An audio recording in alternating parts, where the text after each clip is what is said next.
Allahu Allah. As I look to nature's beauty, dazzled am I, knowing everything calls on you, the Lord Most High. الله الذي يهدينا جميعا، الله الذي نعتز به جميعا. الله الله الله الله الله الله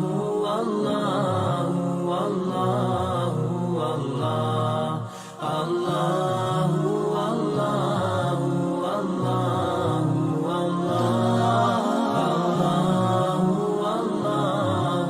الله الله तेरी छावर करता है तू, बरकतों से दामन भरता है तू.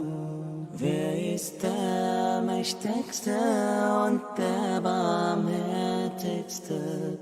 Wer hört unsere Gebete und schickt uns die Hilfe? Allahu, Allahu, Allahu, Allah, Allahu, Allahu, Allahu, Allah, Allahu, Allahu, Allahu, Allah.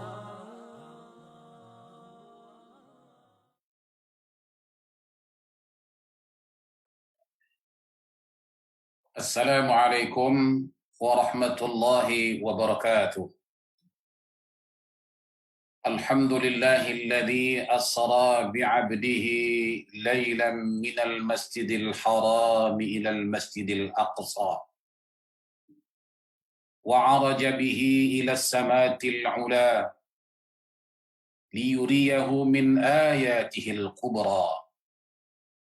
Asyhadu an la ilaha illallah wahdahu la syarika lah wa asyhadu anna Muhammadar Rasulullah fa salawatullahi alaihi wa ala alihi wa ashabihi wa mawala.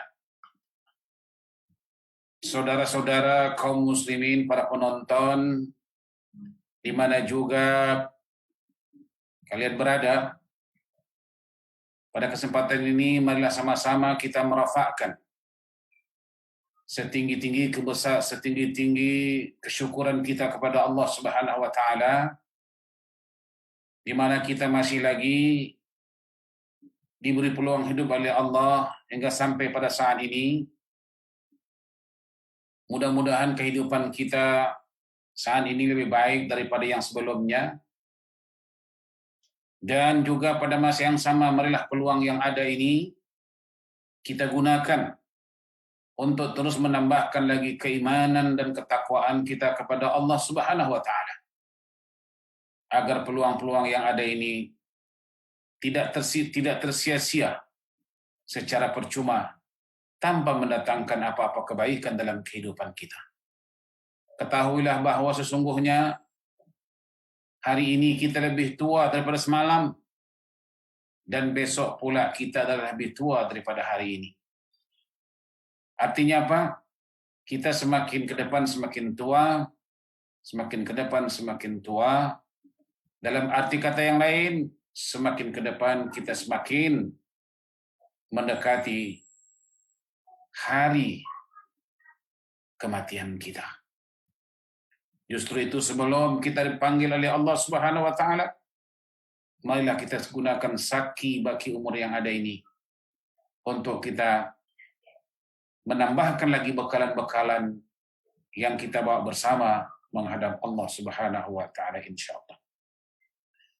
Saudara-saudaraku kaum muslimin dan muslimat di mana juga berada.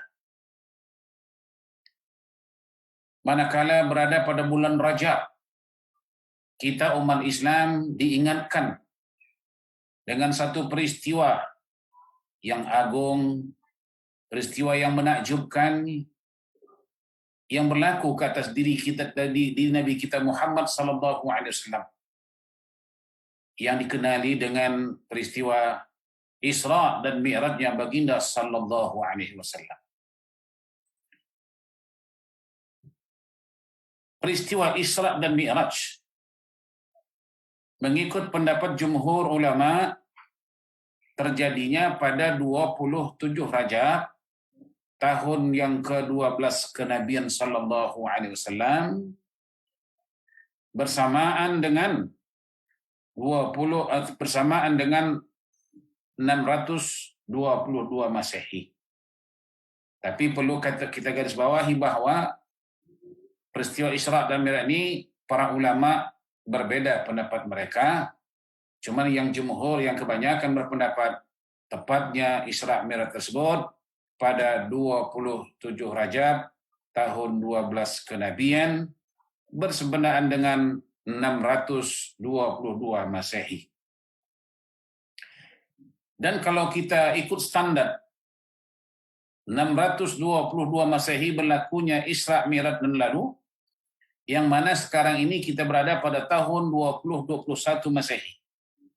Dalam arti kata lain, bahwa peristiwa Isra dan Mi'raj ini berlaku sudah 1399 tahun yang lalu. Namun, pelajaran dan pengajarannya tetap relevan, sesuai hingga sampai saat ini, dan juga sampai nanti dunia kiamat. Peristiwa yang berlaku sekian tahun dan lalu tetap sesuai pada bila-bila masa sahaja. Oleh karena itu, salah satu di antara peristiwa Isra Mi'raj ini adalah merupakan satu mukjizat Nabi kita Muhammad sallallahu alaihi wasallam. Baik. Tentang kebenaran peristiwa Isra dan Mi'raj ini tidak diragukan bagi orang-orang mukmin muslim. Kenapa?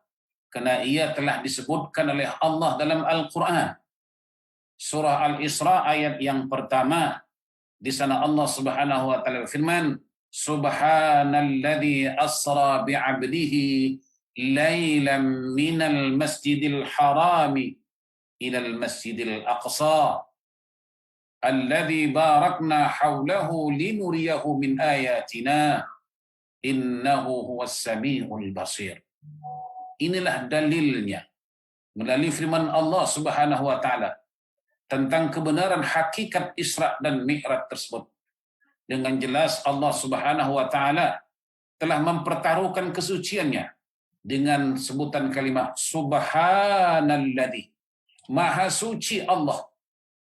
Bermakna peristiwa Isra dan Mi'raj tersebut adalah kerja Allah.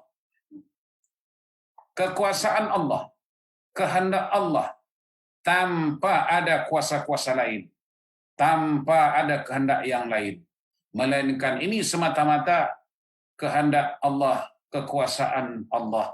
Justru itu Allah mengatakan Subhanalladzi, Maha suci Allah, alladzi yang mengisrakan bi'abdihi hambanya, yakni Nabi Muhammad sallallahu alaihi wasallam. Kemudian perjalanan Isra dan Mi'raj Nabi kita Muhammad sallallahu alaihi wasallam ada dua, Isra, Mi'raj. Isra itulah dia perjalanan Nabi kita sallallahu alaihi wasallam dari Masjidil Haram Makkah Al-Mukarramah ke Masjidil Aqsa di Palestina. Itu namanya Isra. Adapun Mi'raj wa araja bihi minas samatil ula. Adapun Mi'rajnya Nabi sallallahu alaihi wasallam dari bumi Palestina naik ke langit sampai ke langit yang ketujuh, merentasi muntaha, melepasi sidratul muntaha, mustawa, dan sampailah ke arsy Allah Subhanahu wa taala. Adapun dalil kebenaran Mi'rajnya Nabi sallallahu alaihi wasallam juga disebutkan oleh Allah di dalam Al-Qur'an surah An-Najm. Surah An-Najm surah yang ke-53 dalam Al-Qur'an, bermula daripada ayat yang pertama. Allah Subhanahu wa taala berfirman, "Wan najmi idza hawa ma dhalla sahibukum wa ma ghawa ma yantiqu 'anil hawa in huwa illa wahyu yuha." Inilah dalil membuktikan kebenaran mi'rajnya Nabi sallallahu alaihi wasallam. Nah, tentu sekali pelajaran dan pengajaran yang dapat kita petik daripada peristiwa Isra Mi'rajnya Nabi kita Muhammad sallallahu alaihi wasallam adalah dilatar belakangi dengan beberapa perkara dan juga beberapa hikmah yang tersirat di dalamnya. Sebagaimana kita sedia maklum, Nabi kita Muhammad sallallahu alaihi wasallam pernah mengalami satu ujian beruntun daripada Allah Subhanahu wa taala. Yang pertama, kematian pakcik Rasulullah sallallahu alaihi wasallam, yakni bernama Abu Talib. Di mana Abu Talib, pakcik baginda sallallahu alaihi wasallam ini adalah orang yang melindungi Nabi daripada diteror oleh orang-orang kafir Quraisy. Dalam arti kata lain, orang kafir Quraisy ketika itu tidak berani menyakiti Rasulullah sallallahu alaihi wasallam dikarenakan mereka takut dan segan kepada Abu Talib tersebut. Dan Abu Talib, pakcik baginda sallallahu alaihi wasallam, sangat-sangat menyayangi Nabi sebagai keponakannya. Cuman sayangnya Abu Talib kepada Rasul Muhammad sallallahu alaihi wasallam bukan didasari oleh agama yang dibawa oleh Rasul, melainkan berdasarkan atas dasar keturunan, yakni baginda sallallahu alaihi wasallam adalah keponakan beliau. Itu pertama. Walau bagaimanapun, Rasulullah sallallahu alaihi wasallam juga merasakan tentang jasa baik yang dicurahkan oleh pakciknya Abu Talib tersebut terasa oleh Nabi sallallahu alaihi wasallam. Dan orang ini meninggal dunia. Dalam arti kata lain, orang yang tadi disegani, ditakuti oleh orang kafir Quraisy, sekarang sudah tiada lagi. Bermakna juga orang-orang kafir Quraisy ini dengan berleluasa akan menteror Nabi Muhammad sallallahu alaihi wasallam. Jadi ini satu tamparan besar ke atas diri Nabi Muhammad sallallahu alaihi wasallam kematian pakcik. Para hadirin, tidak sampai di situ. Beberapa bulan kemudian orang yang kedua yang juga sebagai tulang belakang Nabi sallallahu alaihi wasallam, yakni istri tercinta baginda sallallahu alaihi wasallam, juga meninggal pada tahun yang sama. Maka dalam sejarah Islam disebut tahun tersebut adalah Amun Huzun.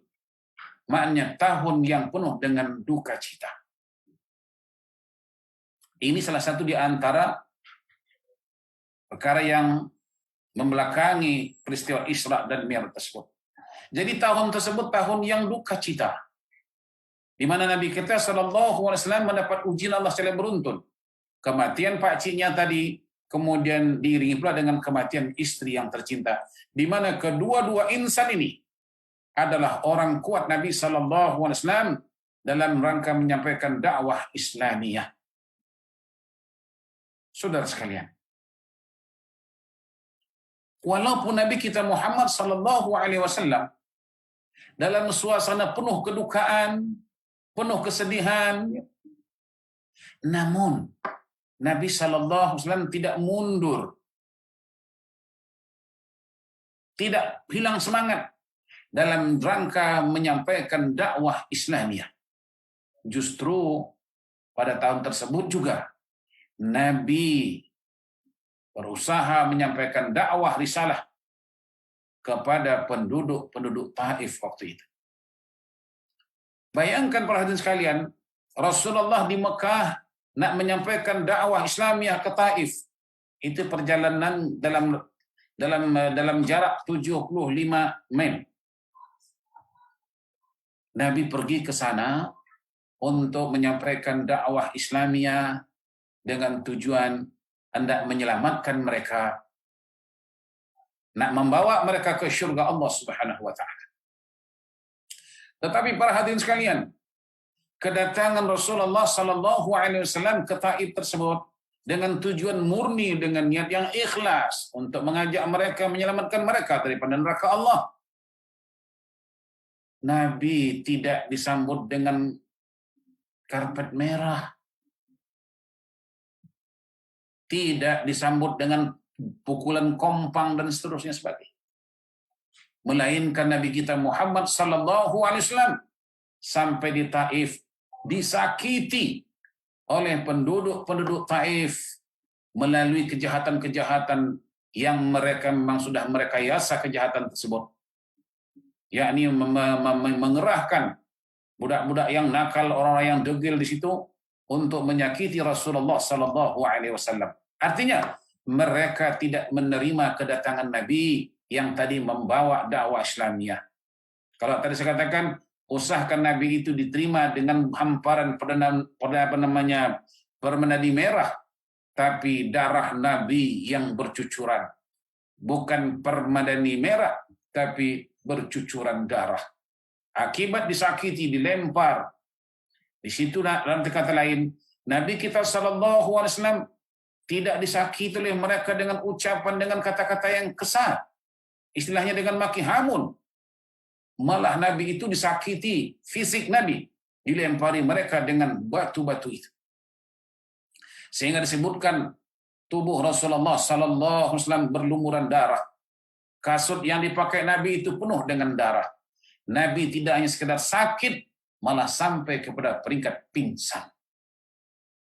Para hadirin sekalian, dalam suasana yang pilu, dalam suasana yang duka, kematian dua insan yang sangat-sangat disayangi oleh beliau, kemudian disakiti pula lagi fisiknya. Jadi tahun tersebut memang dikenali dengan tahun duka cita yang disebut dengan istilah Amun Huzn. Baik para hadirin sekalian, innahu huwas sami'ul basir. Allah mendengar kata-kata nista, kata-kata kesat yang dikeluarkan oleh mereka tadi, Allah dengar. Dan juga Allah melihat.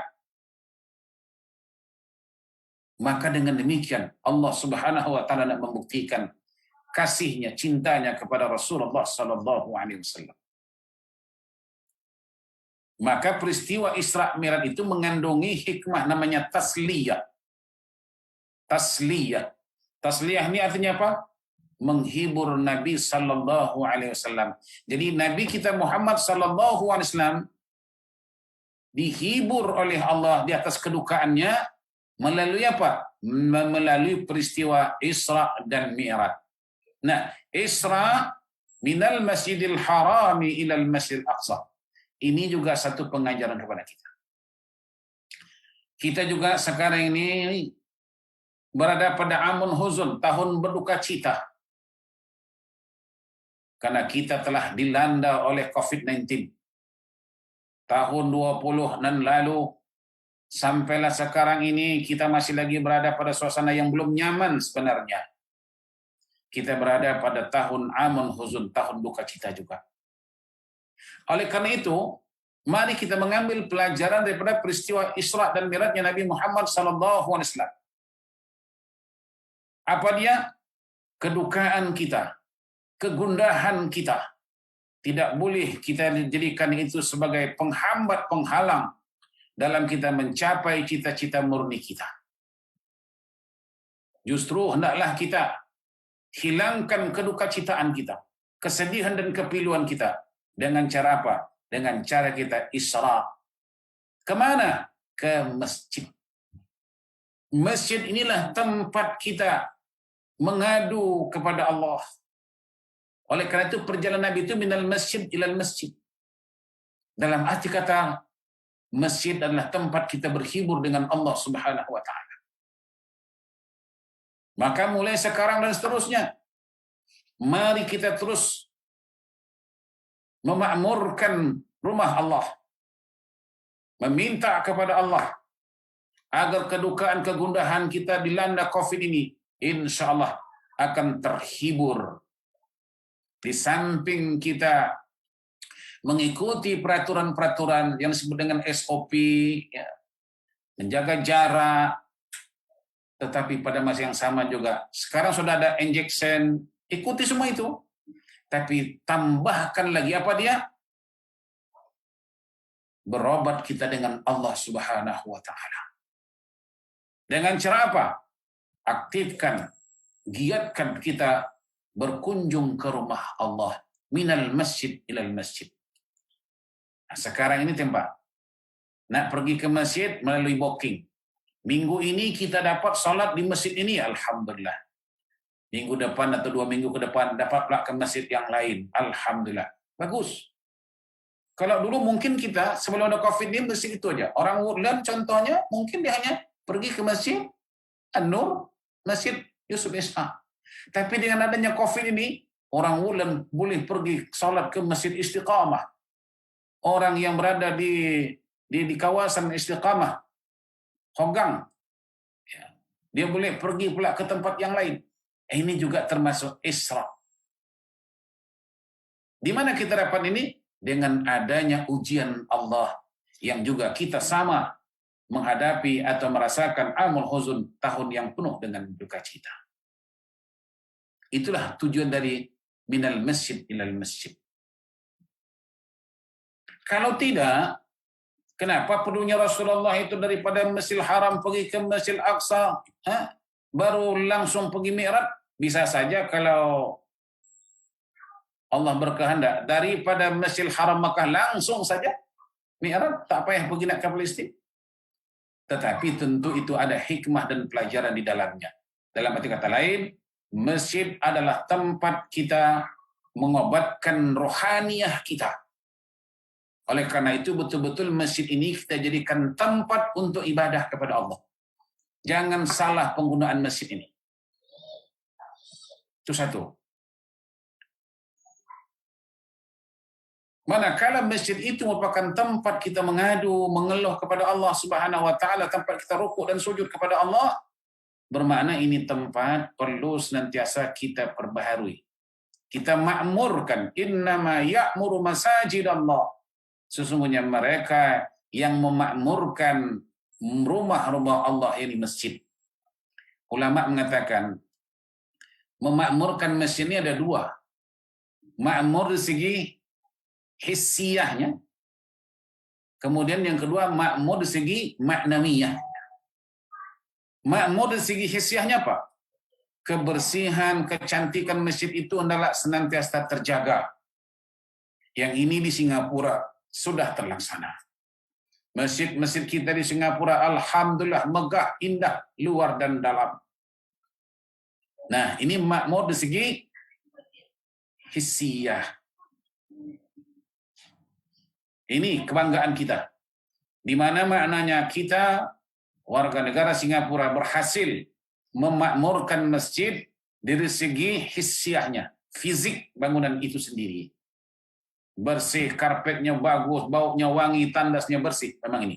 Kemudian tak cukup di situ, juga memakmurkan isi masjid. Maka masjid-masjid ini, kuliah-kuliah ini hendaklah digalakkan. Dan ini juga sudah dipraktekkan kita di Singapura. Ada kuliah subuh, ada kuliah duha, zuhur, asar, maghrib, isya, dan seterusnya. Alhamdulillah. Cuman perlu peningkatannya. Makmurkan hissiyahnya, fisik bangunan itu. Jadi jangan ada lagi masjid-masjid yang kumuh.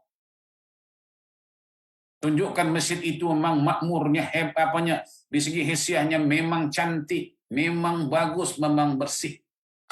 Demikian juga kita perhatikan pentadbiran kita masjid di Singapura ini. Alhamdulillah.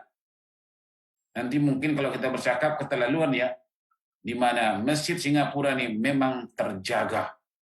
di segi segala sesuatunya. Kemudian baru juga memakmurkan segi maknawiyah, isi masjid itu. Tidaklah bermakna kita cantikkan masjid, kita ganti karpetnya dan sebagainya, tapi jemaahnya nggak ada. Nah, ini bagaimana untuk kita nak memakmurkan masjid itu? Ingat bahwa masjid adalah tempat kita mengobatkan hati kita yang duka. Nabi kita Muhammad sallallahu alaihi wasallam ditasliyah. Tasliyah mananya apa? Dihibur oleh Allah Subhanahu wa taala dengan cara apa? Dengan cara mengunjungi masjid ke masjid, kemudian nanti baru dibawa pula lagi ke Mi'raj. Itu nanti kita akan bicarakan.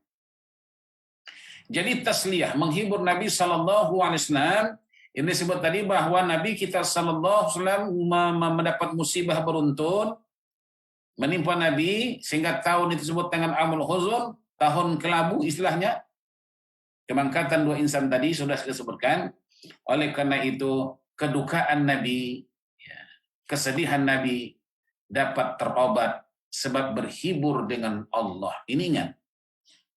Manakala kita berdepan dengan suatu masalah, yang namanya masalah itu kita tidak boleh lari. Bahwa hidup ini taklah terus mulus dan juga tidak seterusnya calus, ya. Mulus calus biasa itu. Inna ma'al usri yusra wa inna ma'al usri yusra. Tetapi ingat, di saat-saat kita berada dalam tahun kelabu, dalam hari-hari kelabu, saat-saat kelabu kita, duka cita maksud saya, maka hendaklah kita terus mendekat, terus merapat dengan Allah, terus berhibur dengan Allah Subhanahu wa taala. Membanyakkan lagi rukuk dan sujud kita kepada Allah, membanyakkan zikir dan istighfar kita kepada Allah, membanyakkan dialog dengan Allah. Lebih-lebih lagi kita sekarang ni nak berada pada bulan Ramadan, bulan Quran, membaca Quran, nanti kita berdialog dengan Allah. Tingkatkan ini dari masa ke masa. InsyaAllah kegundahan, kegelisahan, kesusahan, InsyaAllah akan diangkat oleh Allah Subhanahu wa taala. Itulah disebut dengan tasliyah. Rasulullah berhibur dengan Allah Subhanahu wa taala. Jangan pula sudah tahun sudah tahun penderitaan, hidup dalam kesusahan, malah kita makin jauh kepada Allah. Berhibur kononnya pergi ke satu tempat tapi pantai barangkali di situ. Itu bukan caranya. Ya, itu bukan caranya. Melainkan mendekat dengan Allah. Bagaimana cara mendekat dengan Allah? Di antaranya tadi apa? Banyakkan rukuk dan sujud khususnya di waktu malam. Wa minal laili fatahajjad bihi nafilatan lak asa an yab'asaka rabbuka maqaman mahmuda. Tengok. Allah akan menempatkan kita di tempat yang terpuji. Kegundahan, kegelisahan akan diangkat oleh Allah, maqaman mahmuda.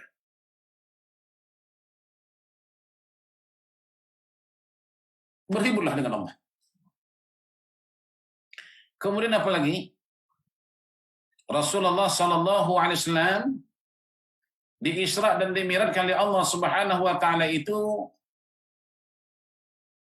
adalah untuk takrim namanya, takrimiyah. Takrimiyah. Maknanya apa? Memuliakannya. Kenapa? Ada dua. Pertama sekali memang Nabi kita Muhammad sallallahu alaihi wasallam mempunyai pangkat gelar Sayyidul Anbiya wal Mursalin. Penghulu sekalian Nabi dan Rasul. Jadi wajar saja kalau Nabi itu kemuliaan yang diberikan Allah Ta'ala melebihi yang lain. Maka tidak ada satu Nabi dan Rasul pun yang diisra dan dimi'rajkan oleh Allah Subhanahu Wa Ta'ala, melainkan hanya Nabi kita Muhammad Sallallahu Alaihi Wasallam. Itulah takrim. Satu penghormatan istimewa daripada Allah Subhanahu wa taala. Jadi di sini juga mengingatkan kepada kita. Kalau kita nak mencari kemuliaan, tuan-tuan, para hadirin sekalian, carilah kemuliaan di sisi Allah. Jangan mencari kemuliaan selain daripada itu. Contoh, Kalau kita hanya mencari kemuliaan di pandangan manusia, maaf. Kita kadang-kadang mulia di pandang manusia di saat kita ada jabatan, ada kedudukan, ada pangkat. Oh, di situ semua orang respect, bro. Menyanjung, menjunjung, menjinjing, macam-macam.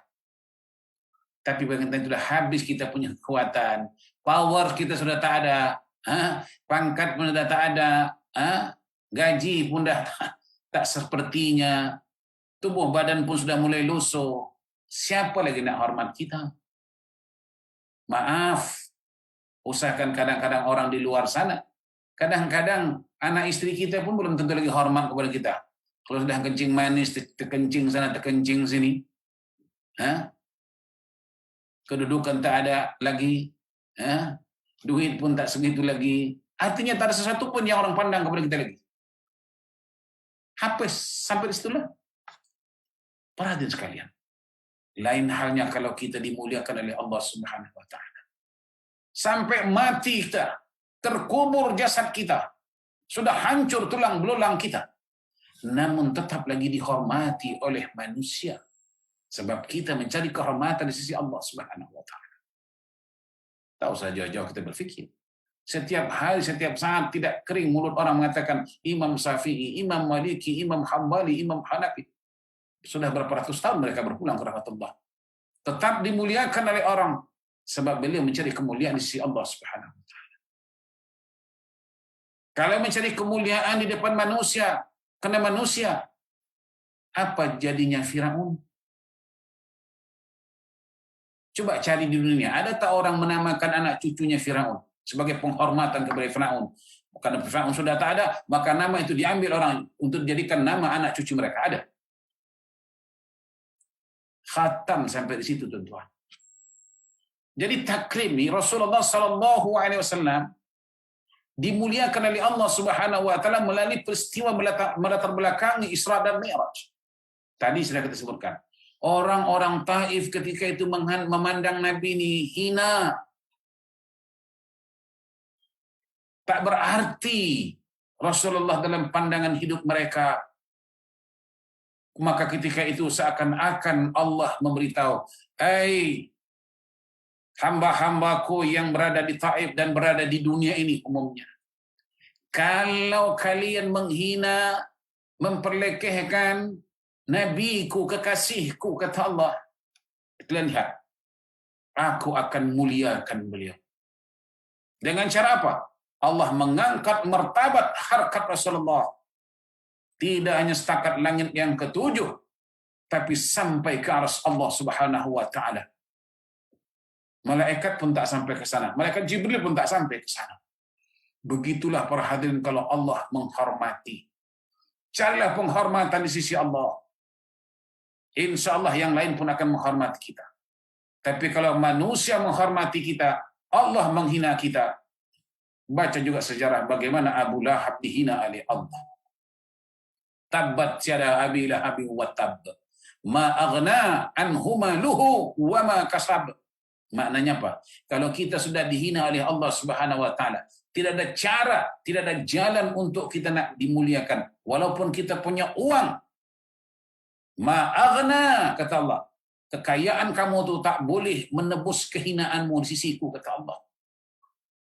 Wa ma kasab, apapun usaha kamu untuk kamu nak mulia setelah dihinakan oleh Allah, tak berguna. Itulah mana ma'aghna anhu maluhu wa ma kasab. Mari kita belajar daripada peristiwa Isra dan Mi'raj Nabi Muhammad sallallahu alaihi wasallam. yakni latar belakang takrim, menghormati Allah, memuliakan. Jadi perhatian sekalian, yang kedua, kita jangan bersedih hati, jangan berduka cita kalau kita dihina oleh yang namanya manusia. Kenapa? Kadang-kadang manusia yang menghina kita tuh lebih parah daripada kita yang dihina. Cuman mereka tak sadar diri. Konon-kononnya dialah yang paling hebat, lalu menghina orang seperti itu.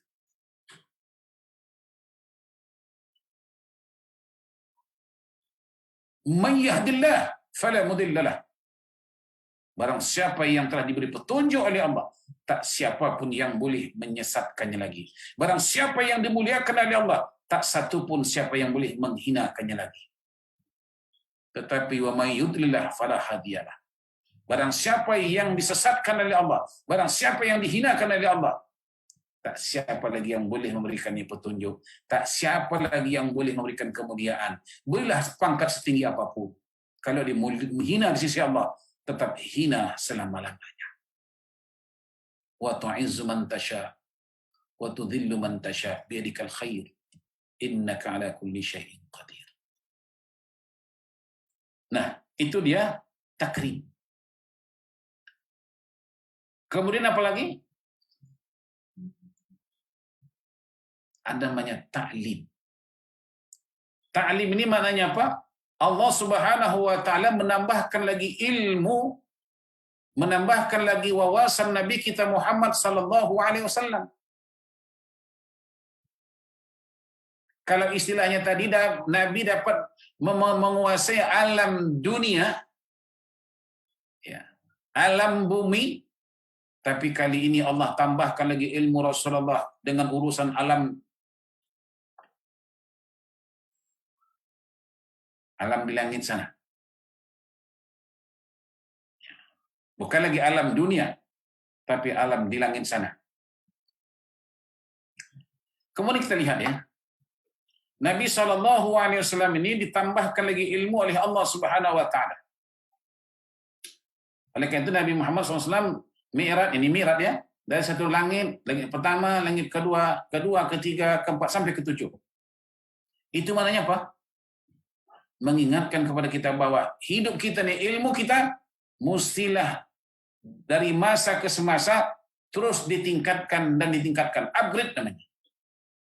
Contohnya, tadi Nabi kita Muhammad SAW berada pada langit yang pertama. Waktu berada pada langit yang kedua berbeda dengan langit yang pertama. Demikian juga pada langit yang ketiga berbeda dengan langit yang kedua. Begitu seterusnya. Mengapa? Ilmu juga begitu. Kita bukan lagi hidup di alam yang apa namanya? Alam yang biasa, kita sudah hidup di alam yang luar biasa. Sekarang ini alam teknologi. Maka kita perlu mengupgrade, meningkatkan lagi ilmu pengetahuan kita. Sebagai contoh, kalau tadi pengetahuan Nabi Muhammad SAW melalui firman Allah, contoh ini ya. Di sana sebut oleh Allah, Nabi terima, wa basyiril ladzina amanu wa amilus salihati anna lahum jannatin tajri min tahtihal anhar kullama ruziqu minha min samaratin rizqa ila akhir ayat. Itu namanya ayat-ayat lafziah. Yang di sana Allah sebut, hai Muhammad, berilah kabar gembira kepada mereka yang beriman dan beramal saleh, bahwa bagi mereka itu aku sediakan surga yang mengalir di bawahnya anak sungai. Itu dalam pembacaan. Jadi seakan-akan kata Allah, ya Muhammad, yang selama ini engkau baca ayat-ayat lafziahku, sekarang engkau saksikan, engkau buktikan ayat-ayat kauniyahku. Jadi bertambah ilmu Rasulullah SAW. Kalau tadinya Nabi membaca ayat-ayat yang tersurat, tapi kali ini Allah Subhanahu wa taala melihat apa yang tersirat. Bertambah ilmu. Dan juga ini mengingatkan kepada kita bahwa ilmu kita hendaklah ditambah dari masa ke masa. Termasuk juga para hadirin sekalian, ibadah kita juga harus ditambah. Upgradekan lagi ibadah. Kalau selama hari ini barangkali kita tahajud hanya seminggu sekali, tambah seminggu 3 kali. Bagi yang 3 kali, tambah setiap malam. Bagi yang salat tahajud yang lain, tambah lagi salat duha dan seterusnya, tambah. Demikian juga bacaan-bacaan surah dalam salat itu tingkatkan. Jangan bolak-balik ayat itu terus daripada tahun 70 sampai tahun 2021 itu juga ayat tak bertambah-tambah. Isyahadah.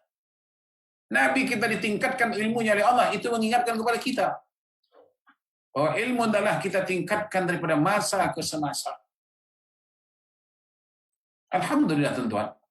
COVID-19 yang ada ini, banyak ilmu-ilmu yang kita bertambah, yang kita tak terfikir.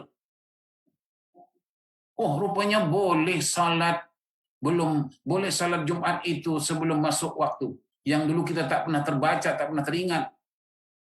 Nampak bertambah ilmu. Tapi jangan komplain. Ini komplain pula. Apalah sembahyang Jumaat waktu belum masuk. Tak sah apa. Engkau sudah bodoh tak bertanya pula, malah komplain lagi. Takkanlah kita buat perkara yang tak betul tanpa rujukan yang benar. Komplain. Kenapa solat mesti berjarak-berjarak? Ya itu kan ada sebabnya. Dan ada dasar hukumnya. Bukan suka-suka.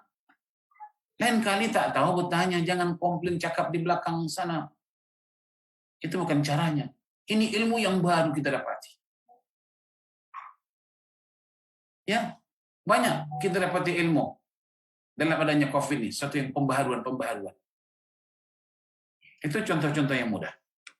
Jadi banyak sebenarnya kalau kita nak ceritakan lagi tentang yang melatar belakang Isra dan Mi'raj Nabi Muhammad SAW. Cuman yang terakhir saya nak sampaikan melalui waktu yang singkat ini, kesimpulan daripada Isra dan Mi'raj Nabi kita Muhammad SAW. Pertama yang tadi sudah kita sebutkan, yang terakhir Mi'raj. Mi'rajnya Nabi SAW adalah klimaksnya di mana Nabi SAW menerima perintah wajib salat. Para hadirin sekalian, Rasulullah SAW menerima perintah wajibnya zakat, puasa, haji, itu diterima Nabi. Watiqah, kewajiban pelantikan wajib itu adalah melalui perentaraan malaikat Jibril alaihissalam. Saya ulangi, perintah wajib puasa, perintah wajib zakat, perintah wajib haji, itu perintah wajibnya itu diterima Nabi melalui watiqah yang disampaikan oleh malaikat Jibril alaihissalam. Adapun perintah wajib salat, Nabi tidak lagi menerima watiqah melalui perantaraan malaikat Jibril, melainkan live Nabi kita Muhammad sallallahu alaihi wasallam dijemput oleh Allah Subhanahu wa taala menghadapnya. Apa pelajaran dapat di situ? Ini adalah membuktikan bahwa salat adalah ibadah yang paling terpenting dalam kehidupan kita. Dalam arti kata lain, Anda boleh tak berpuasa kalau Anda sakit. Faman kana minkum maridan aw ala safarin, atau Anda musafir, fa iddatun min ayamin ukhra. Boleh tinggalkan puasa itu. Ada dasar hukumnya yang kita boleh tinggalkan puasa. Demikian juga zakat boleh kita tak berzakat kalau tak ada duit. Atau ada duit tapi belum cukup haul pun tak wajib zakat. Pergi haji, duit badan, ada duit, banyak duit. Badan sehat tapi kota tak dapat, wajib. Berdosa kah? Tak berdosa. Tapi kalau salat tidak ada alasan. Jangan pula tuan kata, kenapa tak salat Pak Haji? Tak dapat kota. Itu tak ada istilahnya. Itu tak dapat kota boleh tak pergi haji. Kenapa tak salat Pak Haji? Saya sakit. Oh itu puasa boleh tinggal, salat tak boleh. Sakit tetap salat. Penghabisan sekali orang yang tak boleh salat, disalati. Bayangkan itu. Kemudian Nabi kita Muhammad SAW menyebutkan, mengistiharkan, apa kata Nabi? Sesungguhnya ibadah pertama utama bagi seseorang hamba yang akan dipersoalkan oleh Allah Subhanahu wa taala pada hari kiamat nanti, apa dia? Salatuhu, salatnya. Bukan zakatnya, bukan puasanya, bukan hajinya. Salatuhu, salatnya.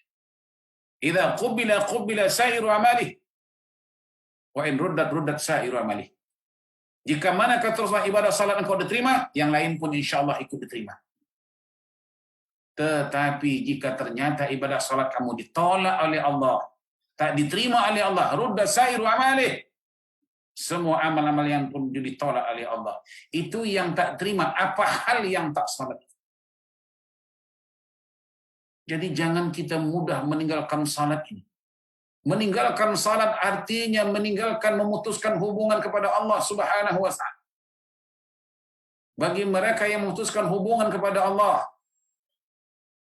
Duribat alaihimuz zillatu ainama suqifu illa bihablin minallah wa hablin minnas. Kamu akan ditimpa oleh kecelakaan. Kamu akan ditimpa oleh berbagai-bagai masalah dalam hidupmu. Siapapun kamu. Melainkan orang yang terselamat itu orang yang ada hubungnya dengan Allah. Apa hubungan dengan salah? Itulah dia salah. Disebut salah itu maknanya hubungan kepada Allah. Tidak ada alasan sama sekali. Nabi kata as-salatu imanuddin, salat itu tiang agama. Barang siapa yang tak bersalat bermakna dia agamanya tak bertiang. Agama tak bertiang sama dengan bangunan tak bertiang. Takkan mungkin bangun itu dapat tegak berdiri tanpa tiang. Itu pun tengok-tengok tiangnya juga. Kalau tiangnya roboh habis. Tiangnya tak kuat. Ada juga orang salat, tapi kadang-kadang habis salat maksiat. Ini tiang tak kuat ini. Nah, kemudian apa kata Rasulullah? As-salatu imaduddin. Salat itu tiang agama. Wa man aqamaha faqad aqamaddin, wa man hadamaha faqad hadamaddin. Barang siapa yang menjaga salat, menegakkan salat, bermakna dia sebagai penegak pejuang agama Islam. Sebaliknya barang siapa yang meninggalkan salat, tidak bersalat, dia sebagai peruntuh dan pengkhianat Islam. Para pendengar sekalian, kalau kita bicara bab ini, dalam konteks ini, masyarakat Islam kita, mana banyak yang meruntuh Islam ketimbang membangun Islam. Artinya, mana banyak yang salat umat Islam ini dibandingkan yang tak salat. Yang tak salat inilah sebagai pengkhianat dalam Islam, sebagai peruntuh Islam. Para hadirin sekalian, meruntuh dengan membangun, lebih mudah meruntuh. Membangun satu bangunan, mungkin nak makan tahunan, tapi meruntuh satu bangunan 10 menit habis. Jadi karena itu kalau kita lihat Islam itu runtuh di sana, runtuh di sini, itu adalah disebabkan umat Islam itulah sebagai pengkhianat dan peruntuhnya. Jadi dengan adanya peristiwa Isra dan Mi'raj ini, mari kita mengambil pelajaran tentang betapa pentingnya salat itu dalam kehidupan. Seperti mana tadi Nabi kita langsung dipanggil oleh Allah Subhanahu wa taala untuk menerima perintah wajib salat itu. Dalam arti kata lain juga, salat tiada alasan apapun. Juga terlihat dalam Islam. Ada namanya salat khauf. Salat dalam suasana berperangan berkecamuk, tetap wajib salat. Takkan Anda bersantai, rileks, tak bersalat. Oh, saya Ustaz sakit. Salat sakit, ikut cara sakit. Kata Nabi, kalau kamu tak boleh berdiri, engkau duduk. Kalau engkau tak boleh duduk, engkau berbaring. Kalau tak boleh memereng. Kalau tak bisa juga, isyaratkan dengan mata. Tak juga boleh terbuka mata, terbuka mata. Salatlah kamu dalam hatimu. Tak juga boleh salat dalam hatimu. Disalatkanlah kamu. Inna lillahi wa inna ilaihi raji'un. Wa'bud rabbaka hatta ya'tiyakal yakin. Sembahlah Allah. Mereka beribadah kepada Allah. Salat kepada Allah. Hinggalah kamu mati. Mati baru free salat. Itu pun disalatkan pula. Jadi perhatian sekalian, demikianlah ya. Dalam waktu yang singkat ini, masih banyak lagi ingin kita sampaikan. Ya. Belum kita sebut masalah tarqiyah, belum kita sebut masalah tamhis ya. Ini akan kita sambung pada kesempatan lain. Mudah-mudahan pertemuan yang singkat ini dapat memberikan kebaikan sebanyak mungkin dalam kehidupan kita. Yang jelasnya segala kelemahan itu dari saya sendiri, yang benar itu daripada Allah Subhanahu wa taala. Sekian, terima kasih. Wabillahi taufiq wal hidayah wal ridha wal inayah. Wassalamualaikum warahmatullahi wabarakatuh.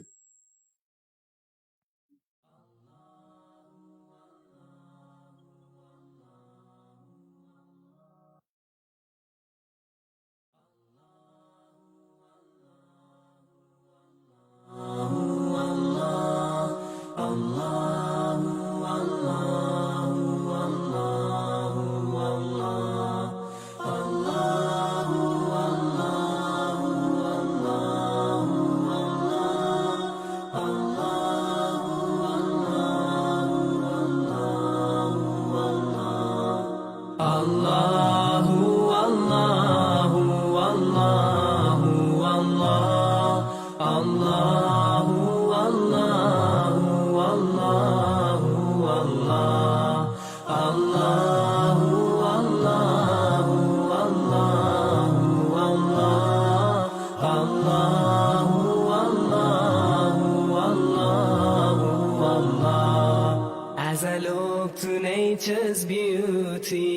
dazzled am I, knowing everything calls on you, the Lord Most High.